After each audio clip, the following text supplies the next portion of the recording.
Hi everyone, I'm Jack from Jack's English. And I'm Luke from Learn English Like a Pro, and welcome to the latest episode of our Learn English podcast, which is designed to help you improve your English skills by listening to our natural discussions in English. Yes, and I think we have a heavy subject today, don't we? We do. So I've prepared some questions on Brexit. Oh, yes. Very heavy. Guys, if you're new to this podcast or YouTube channel, Jack and I are both from the UK, Yes. and Brexit is obviously a big issue in our country at the moment. So we're going to have a casual, friendly chat about Brexit. Yep, keep it casual. Okay. Are you ready? Yeah, let's So do it. I've got some questions for Jack. Okay, let's hear it. So Jack, did you vote to remain or to leave the EU in the referendum in 2016?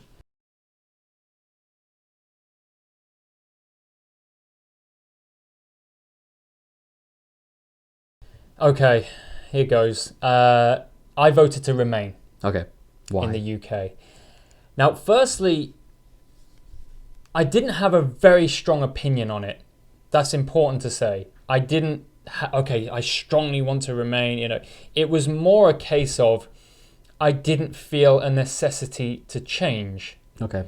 And the kind of points of view that were given by people who wanted to leave, I didn't really understand. I didn't really kind of agree with them, most importantly. So to me, I thought better off staying. It just seemed like the right choice. I stick by that. I still think it was, I think we should have stayed. But the decision has been made now. Yeah, right. How about you? Yeah, I also voted to remain for similar reasons. I believe that the EU is fundamentally a good thing for our country in terms of trade, and I love the idea of being able to move to another European country without having to apply for a visa. Yeah.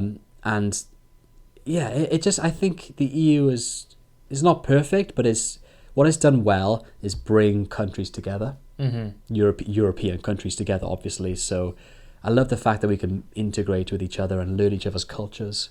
Yeah, so that's important, isn't it? It's brought countries together, but importantly, people together. Yeah, people together, yes. And people from all these European countries are, moving around very easily and going to a university here and getting a job there, and Right, it's fairly easy to do that. Yeah, isn't it? exactly. And I have my own experience. So when I was 18, I went to Germany to study, and it was a seamless transition from the UK to Germany. Yeah. No visa requirements. I just jumped on a plane and went, and I was there. It was nice to feel welcome like that. And I think we almost took it for granted, right? Yeah. Looking back to that, we should realise, that's really good. Yeah. It's really beneficial. Exactly. However, on the flip side, I understand why some people voted to leave. Okay. And I think that the media has portrayed leave voters as being ignorant or racist even, or just, not well educated. And I don't think that's true. The argument for leave was to take control of our country in terms of our trade deals or our laws. Yeah. And I totally understand that point of view. Yes. However, as someone who voted to stay in the EU, I thought about that point of view, and I came to my own decision that remaining as a partner of the EU was a better option. Although I do accept and I understand why some people voted to leave. Yes, I agree with you, and I think certainly when you look at kind of UK manufacturers and growers, people who grow apples and things like that, it's difficult for them because we can get it so cheaply from all these European countries, and we just import from other countries, and it makes it difficult for them to compete on price. Yes. Regardless of quality.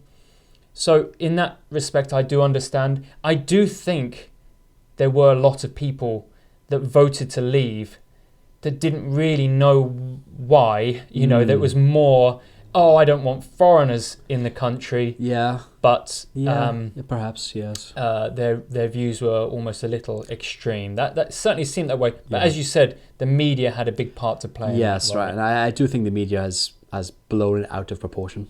Yeah. Okay, so the referendum, the European referendum took place in 2016, and we're now 2019, moving into 2020. Yeah. How has the UK changed since the referendum?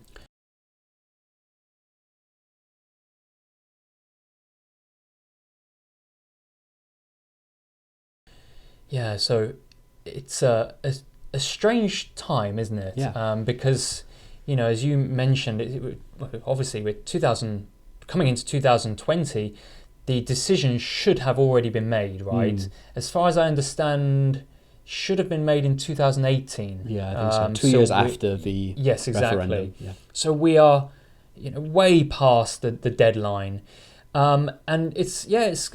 I'll give you an example for me and my family. So my parents live in England. They live near Gloucester. You can find that on Google, and they, about a year ago, they wanted to sell their house, and they put it on the market for 3 months. Couldn't sell it, took it off the market for 3 months, put it back on the market at a lower price for 3 months, failed again. And it's been an ongoing process for about a year now. And they've kind of given up. And what they said to me when I spoke to them was, we're just going to wait until this whole Brexit thing is over, the economy is stable. Yeah. So I think that's the big thing, is just there's a lot of instability. Yes, and uncertainty. Yeah. So people don't know what's going to happen.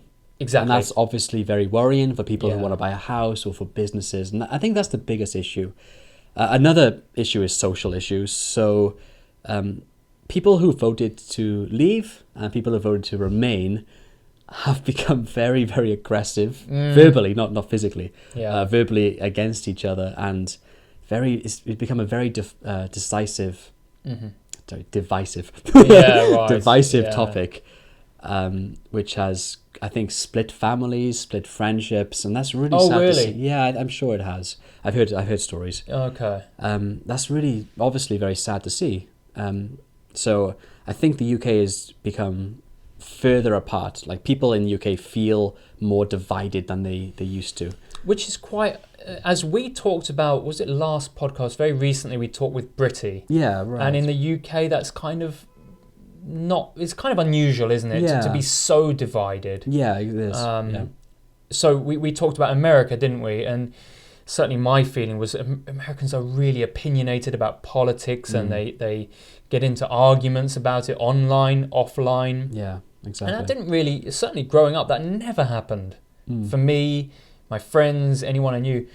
On the golf course, playing golf, you'd think that kind of topic would come up. No one really talked about it, but now it must be a huge topic. It is, yeah. We've missed that, haven't we? We've been here, and we've missed that huge thing that's going on. Right. So, just in case you don't know, here means South Korea. Yes, so if you knew, me and Jack, we both teach English in South Korea, so we don't live in the UK, but we, of course, still keep in touch with our friends in the UK. Yes, yeah. Okay, so moving on to the future. So right now, there's a general election campaign going on. Yep. And the two major parties, we have the Conservative Party and the Labour Party, have very different approaches of how to deal with Brexit in the future. The Conservative Party want to finish Brexit quickly, as it get it over with, and leave the EU as soon as possible. The Labour Party are going to, if they win, are going to give the people a second referendum to choose again, basically, to stay in the EU or to leave. What do you think is the right option?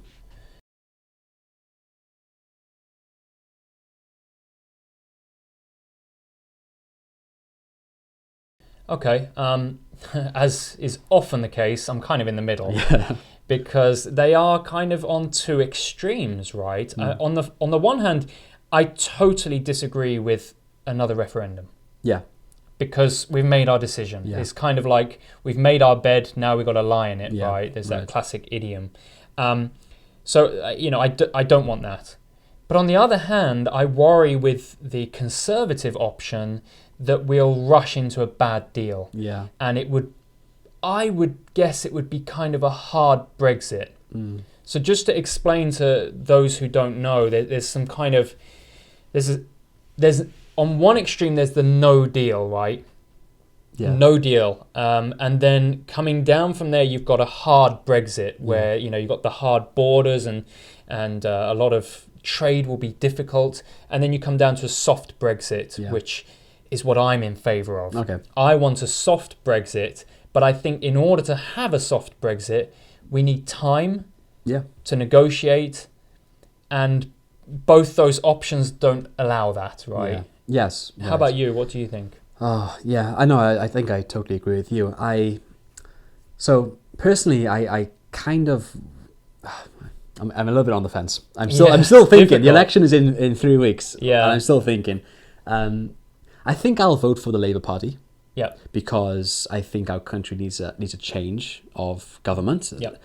But I'm also not in favour of a second referendum because even though I didn't vote to leave, I accept the decision. Yes, it wasn't my decision, but our country voted to leave, even if it was just by a few percent. I think we should respect that. Yep. So yeah. Yeah. But it's a very difficult. It's a very difficult decision to make who to vote for in the upcoming election now, because both parties are very extreme, and not only are they extreme on Brexit, they're very extreme on domestic issues as well. Yeah. So it's very. I think we speak for a lot of the moderate people in the UK, which is most people. As in, we're a little bit confused about what to do. Yeah, right. That's the problem, isn't it? That, as you said, the views are so extreme. So it's a bit difficult to have to choose between that. Obviously, there are other options.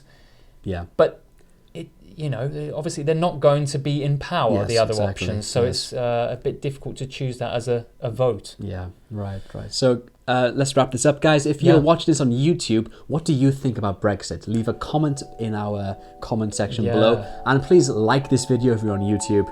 If you're on our podcast, leave us a review. Please. Please do. Fantastic. Yeah. And I think that'll be it. Thank you, Jack. Yes, thank you. It's great to hear. Have a great week, and we'll see you soon. See you guys. Yep. Bye-bye.